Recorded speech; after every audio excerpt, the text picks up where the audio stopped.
Here's a common question I get when clients are working on their emotional intelligence self-awareness. The question is, all right, Teresa, I've gotten really good at being aware of my emotions and regulating them. Now what? What is that next thing? So while we have a lot of effort at the front end of our emotional self-awareness, which is flexing our awareness muscle, so we notice when we are experiencing different emotions and we understand our ingredients and recipe in creating those emotions. The flexing of our impulse control to regulate our emotions is that element that leads us to self-mastery. So we're mastering our emotions is first. Second, the what's next is in the regulation of the emotion, there is space. Oftentimes we can call this space silence, like it's quiet because the emotion is no longer taking over and consuming your brain. So when you regulate the emotion, you get the space for quiet. In that space, wisdom is speaking. Are we able to hear it?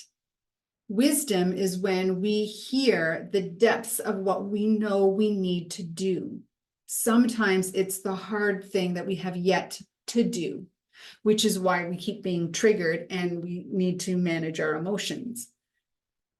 Listening to our wisdom speaking can be done in the moment, and it also can be done in reflection. As we look back at how we reacted to something, managed our emotions, understood our ingredients and recipe, we have an opportunity to begin asking some wise questions. What is it that's really going on within me?